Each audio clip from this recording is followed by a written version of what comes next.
मेरे एक ही मामा थे। माँ बाबा की रोड एक्सीडेंट में मौत हो गई थी और उनके बाद वे मुझे अपने साथ दुबई ले गए। मैं पापा के गम में कमज़ोर होती जा रही थी।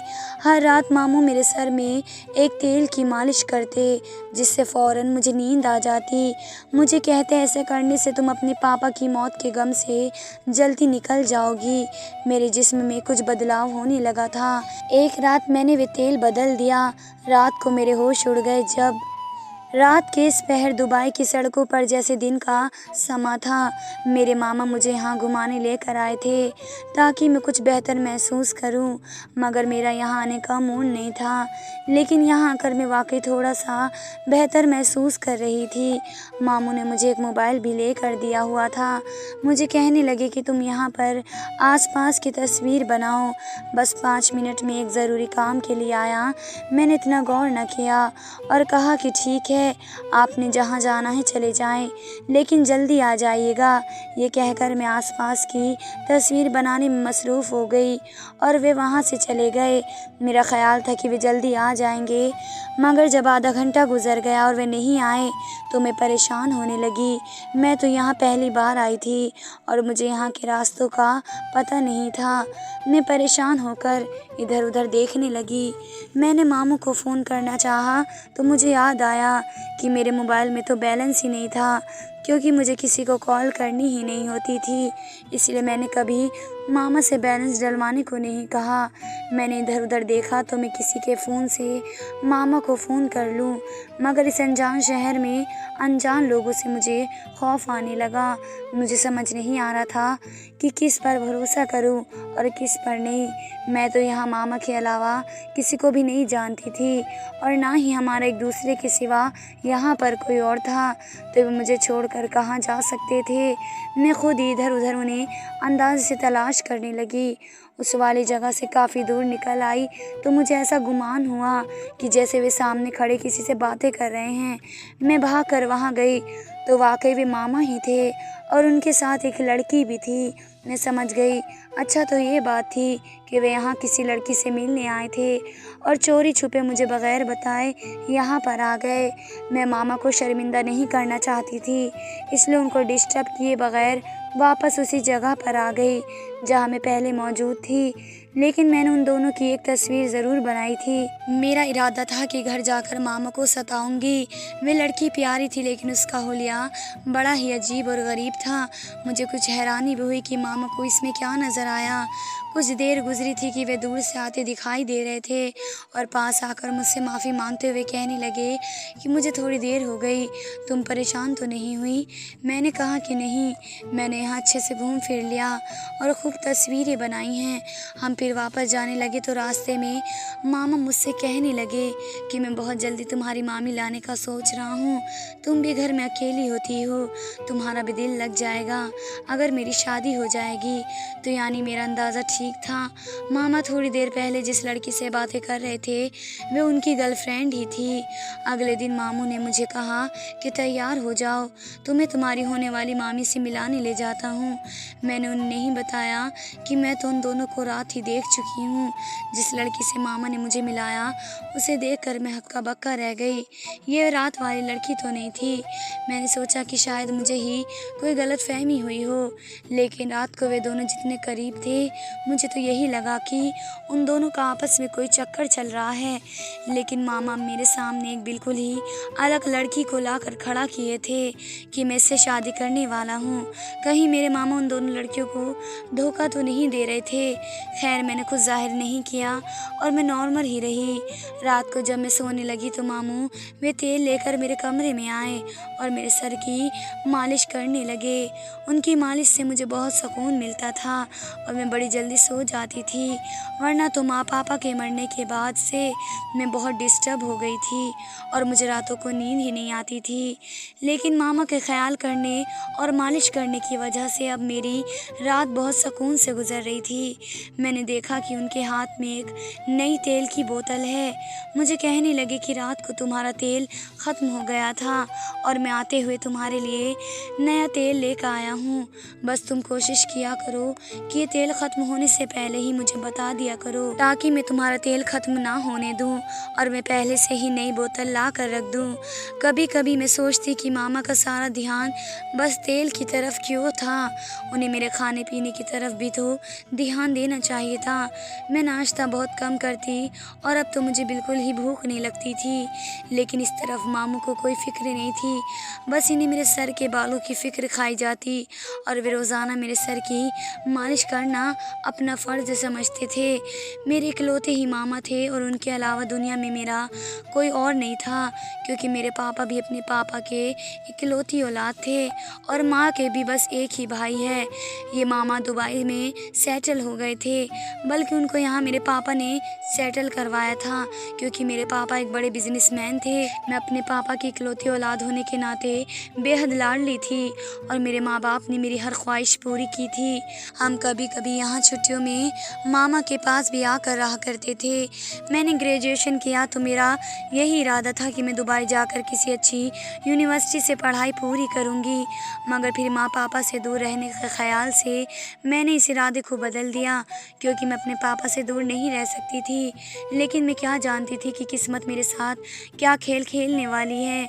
मेरे माँ पापा एक शादी में दूसरे शहर गए, मगर वापस पर उनका गाड़ी का ख़तरनाक एक्सीडेंट हो गया और वे जान की बाजी हार गए। मेरी तो दुनिया ही उजड़ गई। मेरे माँ बाप के अलावा तो कोई सगा रिश्ता दुनिया में था ही नहीं सिवाय मामा के।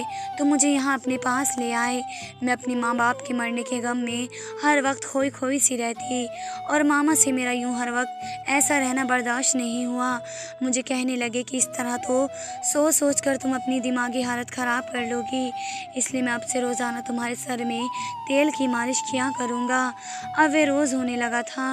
वे रोज़ाना रात में 9 बजे आते और मेरे सर में 10 से 15 मिनट तक उस तेल की मालिश करते। मैंने कुछ रोज़ बाद मामा को कहा कि आज तेल रहने दे, मेरा दिल नहीं चाह रहा। तो वे चौंक गए और कहने लगे कि क्या बात है, तुम कुछ परेशान लग रही हो। अपने मामू को क्या बताती कि मैं किस वजह से परेशान हूँ। असल में मुझे अलग लग रहा था कि जब मैंने ये तेल लगाना शुरू किया, मेरे जिस्म में कुछ खास किस्म का बदलाव महसूस होने लगा। मुझे हर वक्त नशा सा होने लगा। पहले ऐसा कुछ भी नहीं था और मुझे यही शक था कि शायद वे तेल मुझे सूट नहीं कर रहा। लेकिन मैं अपने मुँह से मामा को ये सब बताती हुई अच्छी नहीं लगती, इसलिए मैंने बहाना बना दिया। लेकिन मामा ने मेरी एक न सुनी और ज़बरदस्ती मेरे सर की मालिश करते हुए कहने लगे कि तुम नहीं जानती ये तेल तुम्हारे सर के लिए कितना ज़रूरी है, तुम्हारी सेहत इससे कितनी अच्छी होगी। मैं चुप रह गई और फिर मामू सर की मालिश करके चले गए। तो उनके जाते ही कुछ देर बाद मुझे नींद सी आने लगी। आज ऐसा लग रहा था जैसे मेरा जिस्म टूट रहा है। मुझे कुछ दिनों से अपनी याददाश्त भी कम होती हुई महसूस हो रही थी, जैसे अब मैं पुरानी बातें भूलने लगी हूँ। पता नहीं अब भी ये मेरे माँ बाप की मौत का सदमा था या उस तेल का असर, लेकिन जो भी था मुझे यही लगता कि मुझे वे तेल सर पर नहीं लगवाना चाहिए। सुबह मैं उठी तो मेरा जिस्म बुरी तरह दर्द कर रहा था। कुछ देर तो मुझसे उठा ही नहीं गया, लेकिन फिर मैं हिम्मत करते हुए नीचे नाश्ते के लिए आ गई। मामा मुझे देखकर मुस्कुराने लगे और कहने लगे कि तुम तैयार हो जाओ, आज हम कहीं बाहर घूमने जाएंगे और नाश्ता भी बाहर ही करेंगे। मैं जाना तो नहीं चाहती थी, लेकिन फिर मामा के ख्याल से तैयार हो गई कि बेचारे मेरी इतनी खिदमत करते हैं, इतना ख्याल रखते हैं और मैं अगर मना करूँगी तो उन्हें बुरा लगेगा, इसलिए मैं उनके साथ बुर्ज खलीफा चली गई। मामा मुझे नाश्ता देकर कहने लगे कि तुम खाना खाओ, मैं थोड़ी देर तक आता हूँ। मैं खाना खाते खाते एकदम चौंक गई। मैंने सोचा कि मामू किसी लड़की से मिलने गए हैं, शायद जिससे उनका चक्कर चल रहा है, या दूसरी लड़की से जिससे उन्होंने शादी का वादा कर रखा है। मुझे ताज्जुब हुआ और मैं खाना वहीं छोड़कर मामा को ढूंढते हुए बाहर आ गई। थोड़ी दूर जाकर देखा तो मामा एक लड़की के साथ बातें कर रहे थे, लेकिन ये लड़की वह नहीं थी जिससे मामा ने मुझे अपनी मंगेतर कहकर मिलवाया था। ये वही लड़की थी जो कुछ दिन पहले मुझे मामा के साथ नज़र आई थी और जिसकी तस्वीर भी मैंने अपने मोबाइल में खींच रखी थी। आखिर उसका मामू के साथ क्या ताल्लुक़ था? मैंने आगे होकर देखा तो उसने मुझे हिला कर रख दिया। उस लड़की ने मामा को एक तेल की बोतल दी। ये बिल्कुल वैसी ही बोतल थी जिससे रोज़ मामा मेरे सिर की मालिश करते। क्या वे तेल मार्केट से नहीं खरीदते थे, उस लड़की से खरीदते थे? मगर क्यों? मैं टेंशन में पड़ गई थी। वे लड़की तो पहले दिन से ही मुझे पसंद नहीं आई थी और कुछ अजीब सी लग रही थी, और अब उसका यूँ छुप कर मामा से मिलना और वे तेल वाली शीशी उन्हें देना, ये सब कुछ न कुछ तो राज ज़रूर था। मैं बहुत ही ज़्यादा परेशान हो गई कि इस गैर देश में अगर मेरे साथ कुछ हो गया तो मैं किससे मदद मांगूंगी। मुझे समझ नहीं आया कि मैं किससे मशवरा करूं। मुझे जाने अब क्यों शक होने लगा था कि उस तेल में ही कुछ न कुछ गड़बड़ है। शायद इसी वजह से मैं दिन भर दिन कमज़ोर होती जा रही हूँ और मेरे जिस्म में बदलाव भी इसलिए आता जा रहा था। मैं चुपचाप वहाँ से चली आई और मैंने मामा को ये जाहिर नहीं होने दिया कि मैं उनको उस लड़की के साथ देख चुकी हूँ, लेकिन ये ज़रूर हो चुका था कि मेरे दिल में शक पड़ गया कि कोई तो ऐसी बात ज़रूर है जो मेरे लिए जानना बहुत ज़रूरी है। मैंने नाश्ते के बाद मामा से कहा कि मुझे कुछ शॉपिंग करनी है, इसलिए वो मुझे लेकर एक मॉल चले गए और मैंने शॉपिंग करते हुए मामा की नज़र से बचते हुए एक तेल की बोतल ख़रीदी। मेरे पास मेरे कमरे में तेल मौजूद नहीं था, बल्कि वे मामू के कमरे में होता था और मामू अपने कमरे से ही लाते थे, इसलिए घर जाते ही मैंने तेल बदल दिया। जो ख़ास बोतल मामा लाए थे उस बोतल में मैंने मार्केट से लाया हुआ तेल डाल दिया। मैं नहीं जानती थी कि मैंने ऐसा क्यों किया, लेकिन मेरा दिमाग मुझे यही करने को कह रहा था। मैं इन्हीं सोचों में गुम थी कि उस तेल में कुछ न कुछ तो गड़बड़ है, इसलिए मैंने वे तेल ही बदल दिया। रात को 9 बजे मामा मेरे कमरे में तेल वाली बोतल लेकर आए और सर में मालिश करने लगे। मामा के जाते ही मुझे नींद आ जाती, लेकिन आज ऐसा कुछ नहीं हुआ। ना तो मेरा जिस्म दर्द किया और ना ही मुझे मदहोशी छाई। इस रात में पहली बार सुकून की नींद सोई थी। उससे ये बात तो साबित हो गई थी कि उस तेल में कुछ तो ऐसा ज़रूर था जो मेरे लिए फ़ायदेमंद हरगिज़ नहीं था। मैंने 2-3 दिन वो तेल इस्तेमाल किया जो मैं मार्केट से ले आई थी और मैंने यही महसूस किया कि मेरे मामा ज़रूर मेरे साथ कोई गेम खेल रहे हैं। मैंने उन्हें कई बार उस लड़की से मिलते हुए देखा जो उन्हें तेल की बोतल देती थी। एक बार मैं उस लड़की का पीछा करते हुए उसके फ्लैट तक पहुंच गई। मैंने उसके पड़ोसियों को उसकी तस्वीर दिखाकर पूछा कि आप मुझे उसके बारे में बता सकते हैं। मैं असल में उस लड़की के बारे में ये जानना चाहती थी कि उसके मोहल्ले वाले उसके बारे में क्या ऐसा सोचते हैं, क्या वे एक अच्छी लड़की है क्या नहीं।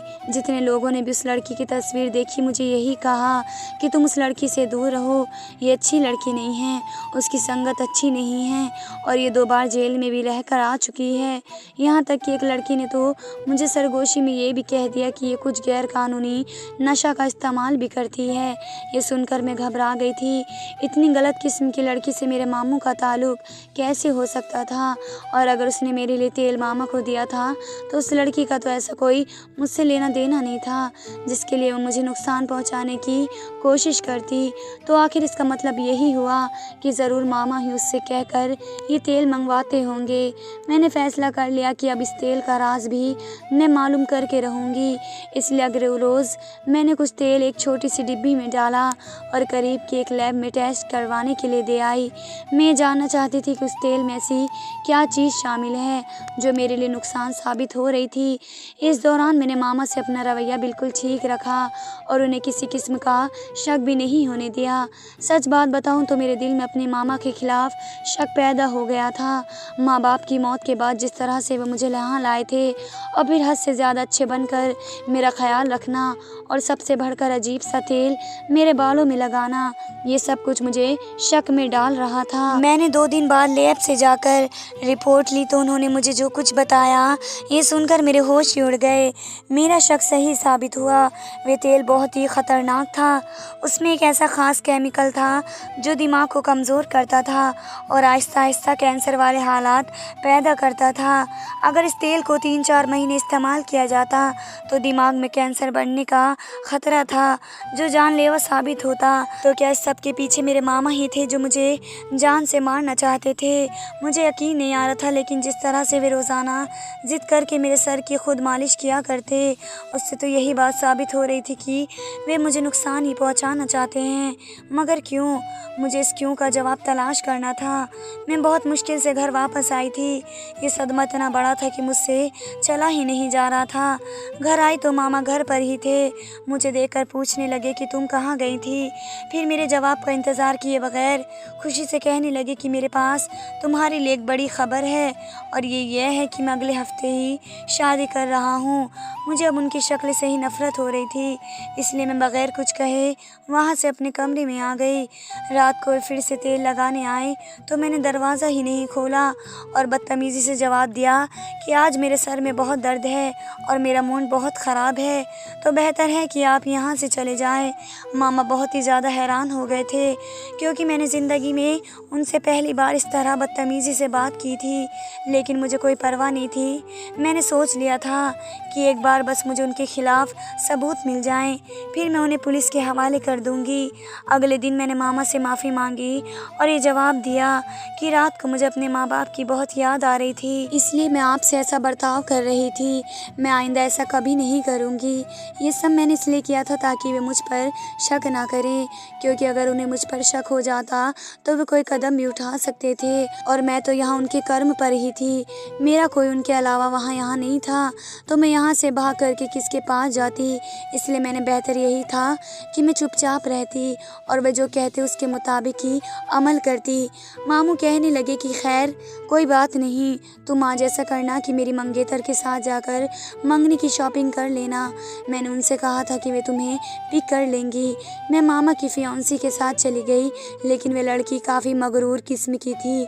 मुझे कहने लगी तुम अपनी मर्ज़ी की शॉपिंग कर लो, फिर ज्वेलरी शॉप में आ जाना, मैं तुम्हें वहीं मिलूँगी। मैंने क्या खाक शॉपिंग करनी थी? जो शख्स मेरी जान का दुश्मन था, अब क्या मैं उसकी शादी की तैयारियां करती? इसलिए मैं थोड़ी देर इधर उधर घूमने के बाद मॉल में बने कैफ़े में चली आई। मैं वहाँ बैठे ऑर्डर दे रही थी कि मैंने मामा की फियांसी को एक लड़की के साथ कैफ़े में आते देखा, और वे लड़की वही थी जो पहले मामा के साथ मुझे नज़र आई थी। वे दोनों हंसते हुए बातें कर रहे थे, ऐसे जैसे बहुत गहरी दोस्ती हों। मैं मामा की मंगेतर को उस लड़की के साथ देखकर इतनी शॉक्ड रह गई कि ऑर्डर लिखवाना ही भूल गई। वेटर मेरे सामने चुटकी बजाई तो मुझे होश आया। मैंने वेटर को बुलाते हुए ऑर्डर दिया और वहाँ से उठकर उन लोगों की पिछली मेज़ पर पीट करके बैठ गई थी ताकि उनकी बातें सुन सकूं। मैंने अपने मोबाइल भी रिकॉर्डिंग लगा दिया था। मामा की मंगेतर उस लड़की से कह रही थी कि तुम्हें उम्मीद है कि अगले 1 महीने तक हमारा काम हो जाएगा। वे लड़की हंसकर कहने लगी कि उस काम में मेरा बड़ा तजुर्बा है, तुम फिक्र मत करो, काम तो हो जाएगा, तुम बस मेरे पैसे की फ़िक्र करो। मामा की मंगेतर ने अपने बैग से नोटों की एक गड्डी निकाल कर उस लड़की को दी और कहा कि काम हो गया तो तुम्हें और भी दूंगी। फ़िलहाल तुम ये बताओ कि तुम्हें याद है ना कि उस लड़की के बाद किसकी बारी है? मैं उन दोनों की बातें समझ नहीं पा रही थी कि किसके बारे में बात हो रही थी, और क्या उनकी बातों से तो यही लग रहा था कि वे दोनों किसी गलत काम की प्लानिंग कर रही हैं। कुछ देर बाद वे लड़की उठकर जाने लगी। अचानक जैसे मामू की मंगेतर को कुछ याद आया तो उसने अपने बैग से एक तेल की बोतल निकाल कर उसे दी और कहा उसे लेना तो भूल ही गई हो। वे लड़की हंसते हुए वे तेल लेकर चली गई। मैं एकदम से चौंक गई थी। मुझे जैसे सब कुछ समझ में आने लगा। उनकी अजीब बातें अब जाकर मुझे समझ में आई थी। ये सब सुनने के बाद मैं वहाँ पर एक लम्हे भी नहीं ठहरी और मामा को फ़ोन करके बुलाया। मामा आए तो मैंने कहा कि अपनी मंगेतर को यहाँ मेरे सामने बुलाएं, मुझे उससे कुछ सवाल करने हैं और आपसे भी। मामा थोड़े हैरान हुए, लेकिन उन्होंने वैसा ही किया जैसे मैंने कहा था। मैंने उस लड़की को देखते हुए मामा से पहले सवाल किया, आपको उस तेल की मालिश मेरे सर में करने का मशवरा किसने दिया? मामा सादगी से अपनी मंगेतर की तरफ इशारा करके कहने लगे, मैंने जब उसे बताया कि तुम हर वक्त अपने माँ बाप को याद करके रोती रहती हो और गम में रहती हो, तो उसने मुझे मशवरा दिया कि एक ख़ास किस्म का तेल मिलता है जो सर में लगाए तो आहिस्ता आहिस्ता पुरानी यादें दिमाग से चली जाती हैं। मैंने उस तेल का कारोबार करने वाली लड़की से तेल खरीदना शुरू कर दिया और तुम्हारे सर में मालिश शुरू कर दी, क्योंकि मैं नहीं चाहता था कि तुम हर वक्त टेंशन में रहो। इसके अलावा तो कोई और बात नहीं, मेरी कोई गलत नीयत नहीं थी। मैंने कहा, मामा अब आप मुझे ये बताएं कि आप जिस लड़की से तेल खरीदते हैं, क्या वे आपकी मंगेतर की दोस्त है? मामा हैरानी से कहने लगे कि नहीं, उसने तो मुझे बस तेल का मशवरा ही दिया था। उस लड़की को तो मैंने खुद तलाश किया, ये पता नहीं, शायद वे खुद ही मेरे पास आई थी। क्यों, क्या हुआ? मैंने कहा, आप मुझे ये बताएं कि मेरे माँ बाप की दौलत उनके मरने के बाद किसके नाम पर है? मामा कहने लगे कि जाहिर है तुम्हारे माँ बाप की दौलत है तो तुम्हारे ही नाम पर होगी, और अगर तुम्हें कुछ हो जाए तो तुम्हारे बाद वे मुझे मिल जाएगी, ऐसा वसीयत में लिखा है। मैंने गुस्से से कहा कि और ये वसीयत आपने अपनी इस मंगेतर को भी बताई होगी, तभी तो उसने मुझे जान से मारने की कोशिश की, ताकि मैं जब मरूं तो वे मेरी सारी दौलत आपको मिल जाए, उसके बाद वे आपसे भी किसी बहाने से छीन लेती। उस लड़की का ये सब सुनकर चेहरा फीका पड़ गया, उसकी रंगत खराब हो गई। वे घबरा कर कहने लगी, ये तुम क्या कह रही हो? क्यों मुझ पर इल्ज़ाम लगा रही हो? मैंने मामू को लैब की रिपोर्ट और थोड़ी देर पहले की रिकॉर्डिंग सुनाई तो मामू को भी इस सब पर यकीन आ गया था, और उन्होंने उस लड़की को थप्पड़ मारा और फौरन पुलिस को कॉल की, और पुलिस ने उस लड़की को गिरफ्तार कर लिया। और फिर बाद में पता चला कि मेरे मामू ने अपनी भांजी को लेकर आए हैं जो करोड़ों की जायदाद की मालिक है। तो उसने ये सब प्लान बनाया कि मेरे मरने के बाद वे सारी प्रॉपर्टी मेरे मामू के नाम हो जाएगी, और फिर वह मामू को भी धीरे धीरे करके मार देगी, और फिर वह उनसे वह दौलत भी छीन लेती। मगर इंसान कितनी भी साजिश कर ले, वह भूल जाता है कि सबसे बेहतर चाल चलने वाला तो ऊपर वाला है। मेरे मामू से माफ़ी मांगी कि मैं उनके खिलाफ बहुत गलत सोचने लगी थी। ये तो शुक्र है कि वक्त पर मुझे हकीकत का पता चल गया, वरना तो मैं शायद बहुत आगे बढ़ जाती और दुनिया में मौजूद अपनी आखिरी रिश्ते को भी खो देती। धन्यवाद दोस्तों।